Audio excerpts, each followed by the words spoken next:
Պարոն նախագահ, վերադառնալով ներքաղաքական օրակարգերին, հաշվարկել եք արդյոք այս իրավիճակում արդյոք նման սցենար, որ Հայաստան դաշինքը կշարունակի պայմանների լեզվով խոսել։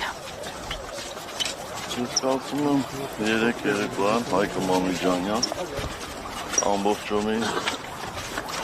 թեման լուսաբանել է, բացահայտել է։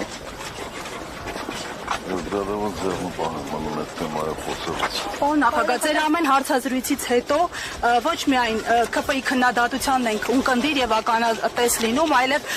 իրենց ընդդիմադիր, այսպես ասած, ներկայացնող շրջանակների մեկ հարցազրույցից հետո տասնյակ հարցազրույցներով փորձում են ձեզ պատասխանել, ինչու ձեզ։ Ես կարծում եմ նույնիսկ ձեզ համար է դա լավ թեմա է, էլի, գրեք, լուսաբանեք, շնորհակալ եմ։ Պարոն Սարգսյան, ի սկզբանե դատապարտված չի այս գործընթացը։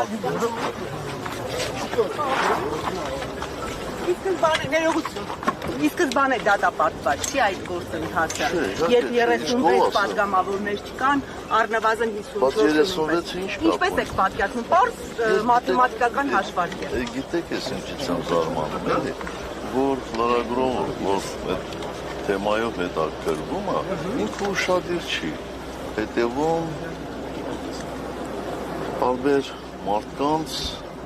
բացատրությունների։ Եթե օրինակ դուք երեք լսածելնեիք Հայկ Մամիջանյան, այդ հարցը չեք տա, 36 ինչ կապ ունի, մեզ 54 հատ է, 36 չի պետք։ 36 նախնական գործընթացը սկսել։ Ոչ, գործընթացը արդեն սկսված է, վաղուց սկսված է։ 36 պատգամավոր դրել է շտուտագրությունը, պարոն Սարգսյան։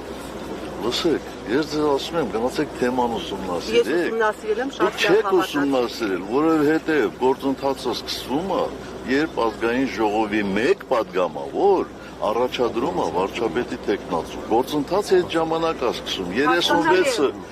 Բայց նիստերի դահլիճ բերելու համար 36 մարդու ստորագրություն է, պարոն նախագահ։ Բայց մենք ասեցինք, որ նիստերի դահլիճ բերելու ենք, երբ ունենանք 54, 36-ը կապ չունի, վատ թիվ եք ասում 36-ը։ Իսկ փողոցային պայքարը երբ եք նախատեսում մեկնարկել։ 168 թեմի հարկերի հետևողներ